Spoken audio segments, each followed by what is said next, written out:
Davante Adams wants out of Las Vegas, man. He said, you know what? I dealt with Gardner Minshew. I dealt with Jimmy Garoppolo. I dealt with Aiden O'Connell. I can't do this shit anymore, man. I used to have Aaron Rodgers. You know what it does to a man to go from Aaron Rodgers to Jimmy Garoppolo and Aiden O'Connell?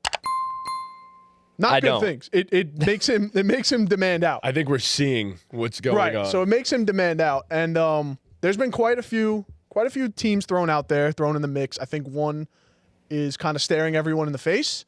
But where do you guys see Davante going?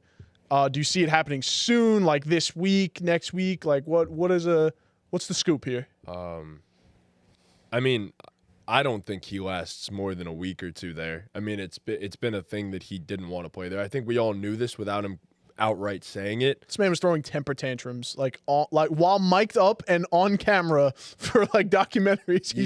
He's slamming his helmet. Yeah, so you mentioned it. There's one team staring us all in the face, and I wonder why. There was a name that you just mentioned going from a certain guy to Gardner Minshew, and he could go right on back to that certain guy in New York, in the state that we reside, with the New York Jets. Well, technically, he'd be playing in Jersey. Right. But, yeah, the New York Jets, I mean, it's the most obvious of all the landing spots. There are definitely other potential spots. A lot of teams are wide receiver needy right now.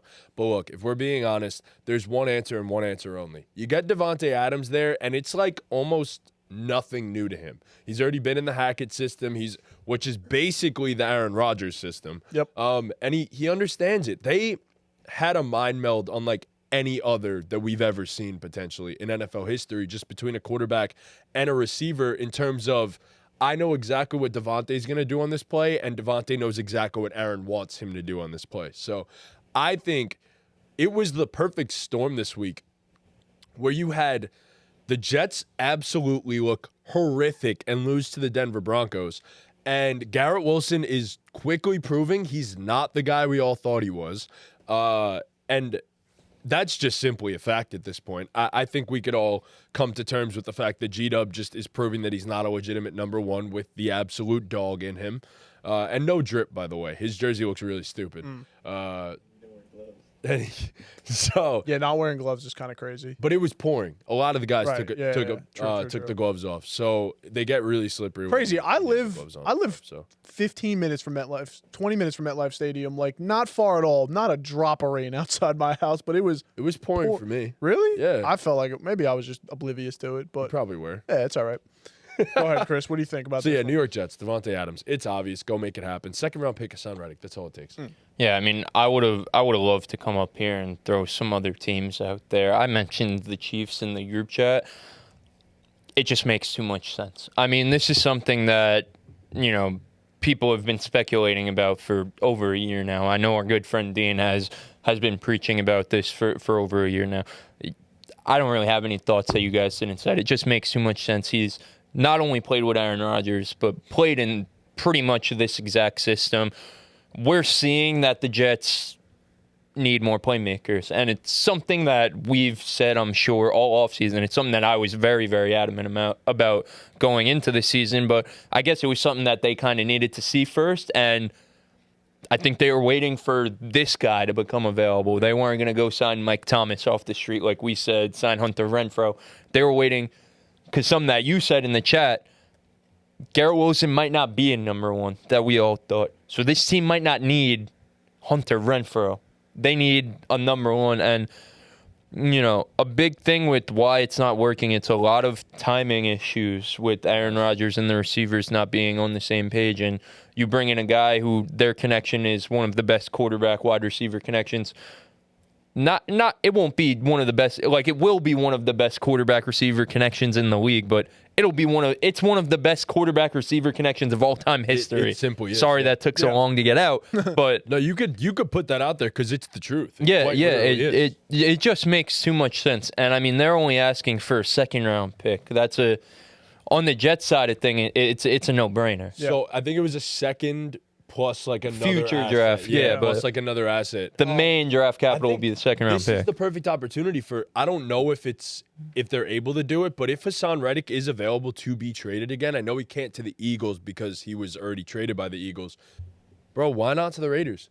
I mean, maybe the Raiders are willing to pay him, and if they're open to taking Hassan Reddick back, look, I don't think the Raiders are necessarily an awful team. It's just, they've not been exactly good. But, like, there's pieces here that could somehow salvage the season, and I don't think they're ready to flush it all down the drain yet. So their defensive front would be insane. Yeah, I mean, granted, they had a big injury to Malcolm Kuntz, who's out for the season, and Malcolm Kuntz was awesome for them last year, and he's done for the year.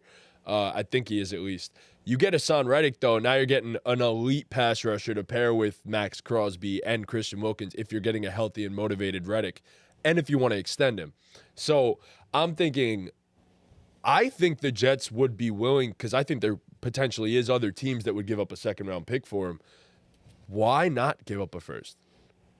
You're all in now. It's going to be a late first anyway, hopefully. You're ideally, that first-round pick is the 26th to 32nd pick.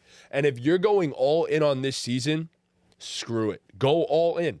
If you're saying you're going all in, go all in. You have a 40-year-old quarterback. You have a coach that realistically should be fired.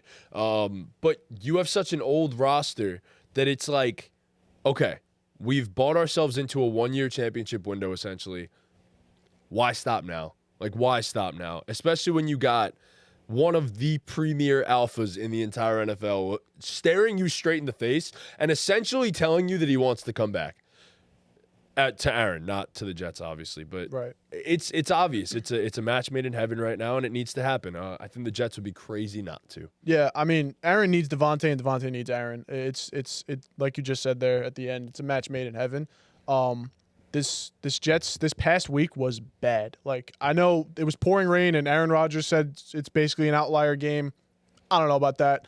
I think you saw some glaring issues. I think you said it earlier too. Like, I think the Jets have major play calling issues, but I think if you get Aaron Rodgers and Davante Adams, Rodgers is going to audible pretty much all the time anyway. So he's going to call the plays, and it's worked before. They've come pretty damn close to getting to a Super Bowl and doing the thing. And you guys pretty much hit every point, but this needs to happen. Like, the Jets need to go do this. It doesn't fix all their issues, but they're an elite offense with Davante Adams, no question. And Garrett Wilson, like you guys said, doesn't have that dog in him. I think it's clear that he's had. Fuck him. Well, no, I won't say he doesn't have that dog in him. He's made some tough plays over the years. He's a very awesome good receiver. Yes. One of the best. I shouldn't have said that, but he's gone up against some dogs at corner this season, and he's not been able to. Not fit for the challenge. He's not been able to show out against them. So you make him a wide receiver 2 now. He's gonna. If you got the second best guy shadowing him every week, he should eat. He should eat in that role. So I think this is a match made in heaven. Needs to happen. Yeah, I'll close my thought process on this. You mentioned the whole Aaron Rodgers calling audibles and stuff. That's kind of been part of the problem, familiarity. And you said it. You said that the timing's off. One of you two said that, and it's the truth. Yeah. So what fixes that better than a guy who knows the timing better than anybody else ever? Yeah, you saw it last week. I think even Lazard, who's played with Rodgers for a long time, like, he missed him on. I think he was supposed to run a comeback or something, and the offensive line. I mean, how many false starts did they have this past week? Like, and now Saleh's calling out Rodgers in the press, which is a great thing on his part, by the way. Yeah. Dude's a blundering idiot.